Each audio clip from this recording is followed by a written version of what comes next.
Good afternoon, everyone. Please have a seat. Good afternoon. To our President, Joe Biden, members of Congress, the members of the Till family, and my fellow Americans, today we gather to remember our history. We gather to remember an act of astonishing violence and hate, and to honor the courage of those who called upon our nation to look with open eyes at that horror and to act. The story of Emmett Till and the incredible bravery of Mamie Till Mobley helped fuel the movement for civil rights in America. And their stories continue to inspire our collective fight for justice. When I served in the United States Senate, I was so profoundly honored to sponsor the Emmett Till Anti-Lynching Act alongside Congressman Bobby Rush. And it was an even greater honor to stand beside our President, Joe Biden, as he signed the law that finally made lynching a federal crime. So many leaders here today made that progress possible. Our history as a nation is born of tragedy and triumph, of struggle and success. That is who we are.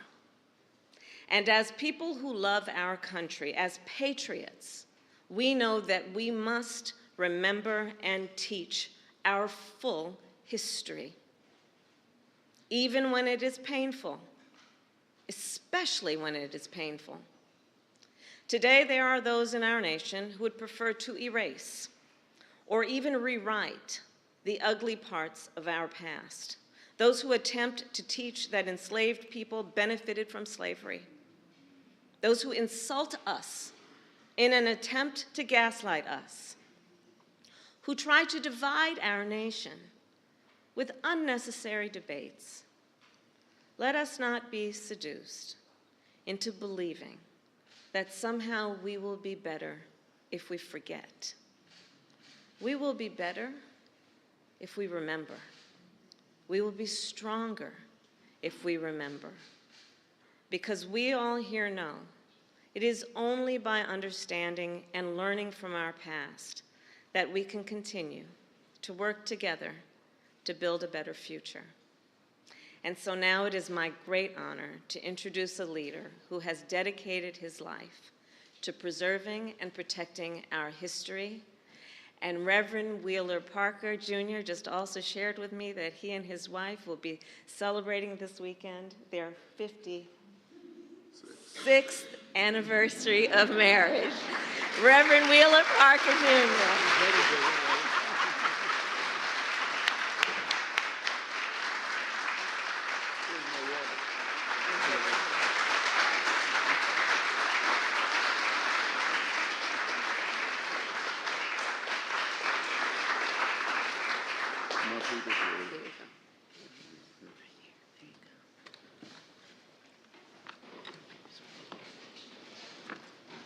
In fact, we were married 56 years on Sunday. My wife said, when we get to heaven, I'm going to say, Lord, not up here too.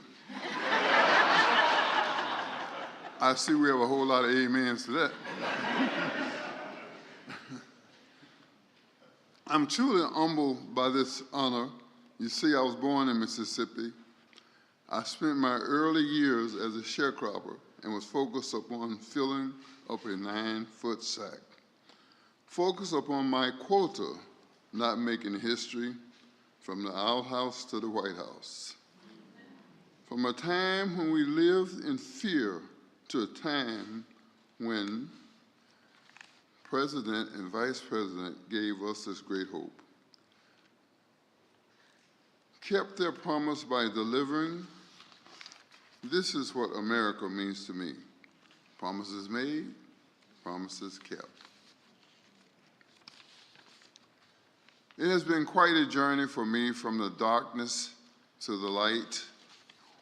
When I sat with my family on the night of terror, when Emmett Till, our beloved Bobo, was taken from us, taken to be tortured, brutally murdered, Back then, when I was overwhelmed with terror and fear of certain death in the darkness of 1,000 midnights, in a pitch-black house on what some have called Dark Fear Road.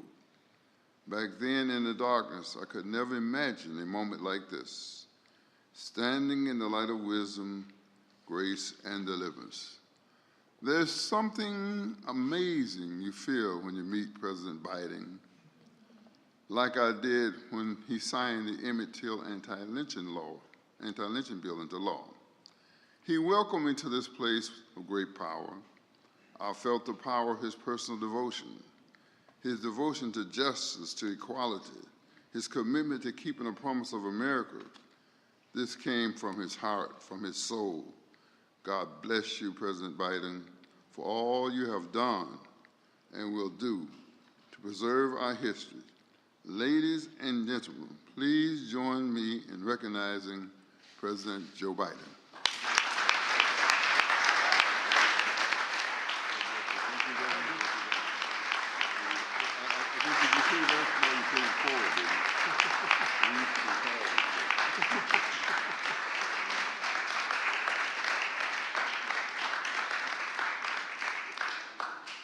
I'm not going to tell you to whisper to me. Thank you, Reverend Parker. And thank all of you for being here. I want to thank Kamala for her not only capacity to do what she does, but the fire with which she brings to the things she cares a lot about. To all the members of Congress, including Representative Benny Thompson, Senator Tammy Duckworth, Representative Danny Davis, and Senator Dick Durbin, who is, we wish a speedy recovery from COVID. He's just recovered from COVID right now. And who have long fought to honor the Till family. It's not new to any of them. To the Till family, it's an honor to be with you again. You know, when I was preparing these remarks, I quite frankly, and my colleagues will understand this, I found myself trying to temper my anger as I was writing it. I'm not joking. I can't fathom what it must have been like. It's hard to believe I was 12 years old. And I just, you know, I know no matter how much time has passed, how many birthdays, how many events, how many anniversaries, it's hard to relive this. It brings it all back. We were talking about Rev as if it happened yesterday. The images in your head, things you remember. But it's inspiring to see how many of your family have continued as mothers' courage to find faith in pain, purpose in pain. That's a remarkable thing, it seems to me. Insisting on an open casket for her murdered and, I might add, maimed and mutilated son. 14 years old. 14 years old. She said, let the people see what I've seen. Let the people see what I have seen. My God. All of us have lost children in other ways. How hard it is even to close the casket or keep it open, or what a debate it is. But to see the child that had been maimed,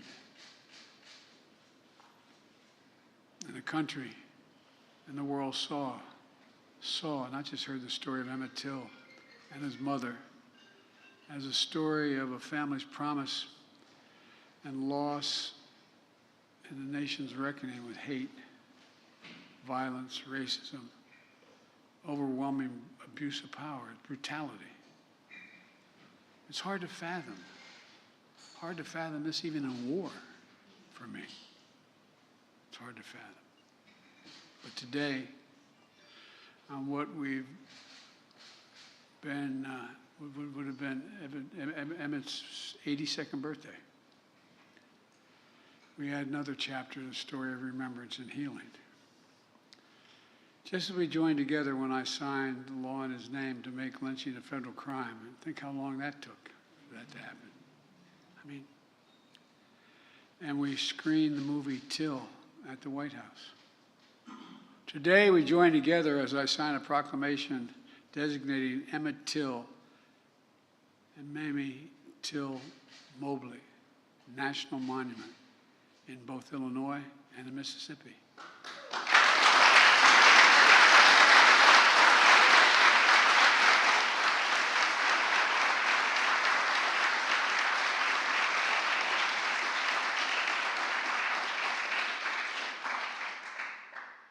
When we ended lynching as a matter of law, we talked about wanting to do this, but the support from the community has been so overwhelming. I thank the members of Congress for their support, and more than that, their leadership. At a time when there are those who seek to ban books, bury history, we're making it clear, crystal clear.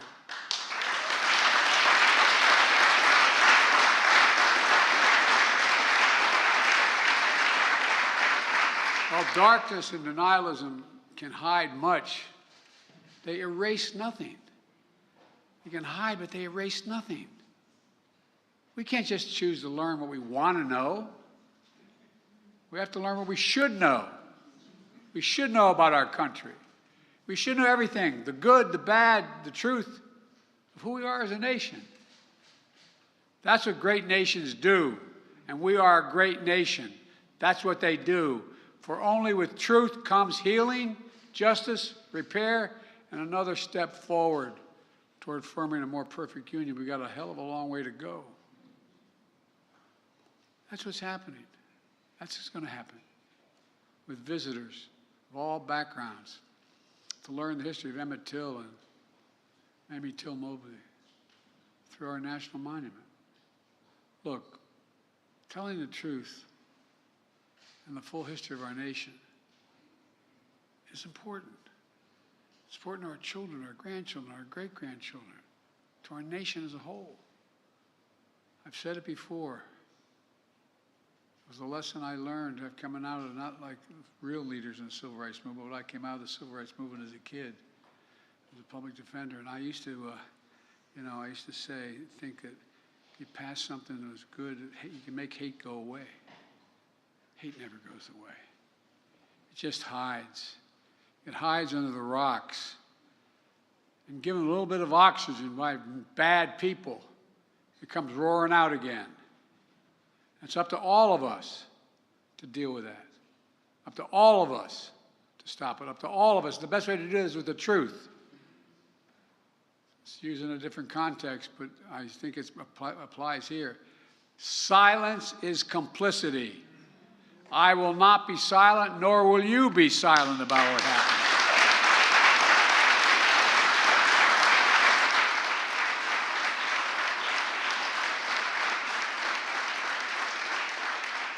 There's really critical work ahead to continue the fight for racial justice and equality for all Americans. And my administration is committed to leading a path forward. And I know the members of Congress here are even more committed than that. I'm going to close with this.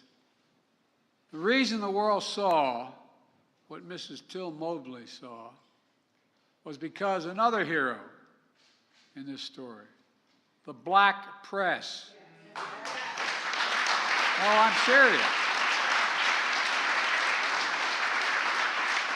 Jet Magazine, the Chicago Defender, and other newspapers and radio announcers who told the story were unflinching in the bravery with which they told that story, making sure America saw what they saw. Ida B. Wells once said, quote, "The way to right wrongs is to turn the light of truth upon them. The way to right wrongs is to shine the light of truth on them." Well, that's our charge today. By the way, parenthetic, do you ever think we'd be talking about banning books in America? Banning history? I'm serious.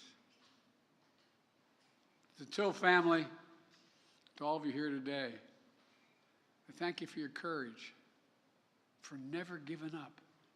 Never giving up. Before I say even what's more is on my mind, I'm not going to leave this podium. No, it's just barbaric. Barbaric what happened.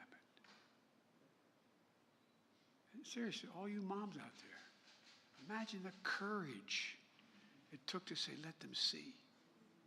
The courage. It's now my honor to sign this proclamation in memory of Emmett Till and Miss Mamie Till Mobley. And I thank you all for being here. And I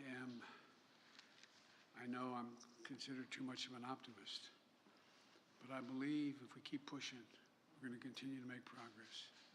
We're going to continue to make progress. It's already being made. The idea that when that 14-year-old was buried, that in this Indian treaty room there were this many people of color holding powerful office, changing the direction of the country, would have been beyond our comprehension. And we're just getting started.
Okay.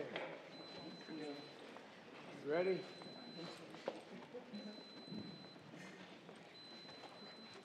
The proclamation I'm signing establishes the Emmett Till, Mamie Till Mobley National Monument.